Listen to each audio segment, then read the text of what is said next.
पक्षाच्या कार्यकर्त्यांनी नेहमी एक लक्षात ठेवा की देशाचा पंतप्रधान हे भारतीय जनता पक्षाचे आहेत, राज्याचे मुख्यमंत्री हे भारतीय जनता पक्षाचे आहेत.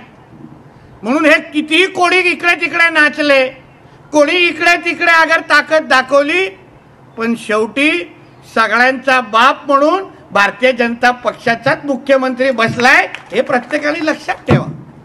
म्हणून किती इकडे तिकडे मिरून दे, 4 दिवसाची चांदणी आहे, कळेल हळू टप्प्याटप्प्याने काय होणार आहे.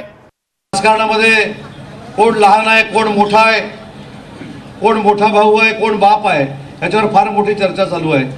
पण बाप तो बाप ही होता हे तुम्ही सिद्ध करून दाखवलेलं आहे. आणि साहेबांच्या नेतृत्वाखाली काम करताना आम्हाला देखील अभिमान आहे की ज्या ज्या ठिकाणी आम्ही महाराष्ट्रामध्ये जातो किंवा ज्या ज्या ठिकाणी आम्हाला कार्यक्रमाच्या निमित्तानं जाण्याची संधी मिळते, तिथे आम्ही शिंदे साहेबांचे कार्यकर्ते म्हणून जातो, शिंदे साहेबांचे मंत्री म्हणून जातो, याची देखील जाणीव आमच्यासारख्या कार्यकर्त्यांना होते.